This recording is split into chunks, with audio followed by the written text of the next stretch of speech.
international community have been appalled and outraged by the threats, the beatings, and imprisonments of the last few days.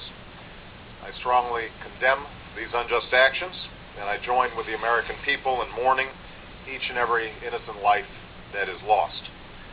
I've made it clear that the United States respects the sovereignty of the Islamic Republic of Iran and is not interfering with Iran's affairs. But we must also bear witness to the courage and the dignity of the Iranian people and to a remarkable opening within Iranian society.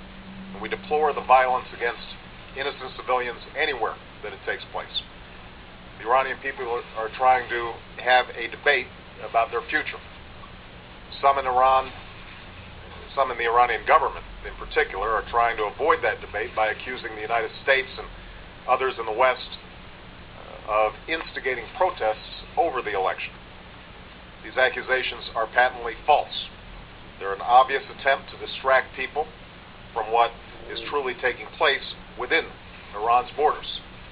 This tired strategy of using old tensions to scapegoat other countries won't work anymore in Iran. This is not about the United States or the West. This is about the people of Iran and the future that they, and only they, will choose. The Iranian people can speak for themselves. That's precisely what's happened in the last few days. In 2009, no iron fist is strong enough to shut off the world from bearing witness to peaceful protests of justice. Despite the Iranian government's efforts to expel journalists and isolate itself, powerful images and poignant words have made their way to us through cell phones and computers, and so we've watched what the Iranian people are doing. This is what we've witnessed. We've seen the timeless dignity of tens of thousands of Iranians marching in silence. We've seen people of all ages risk everything to insist that their votes are counted and that their voices are heard.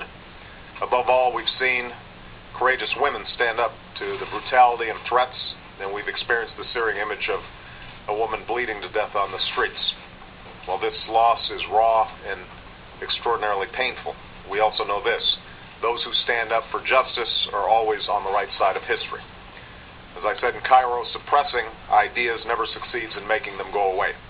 The Iranian people have a universal right to assembly and free speech.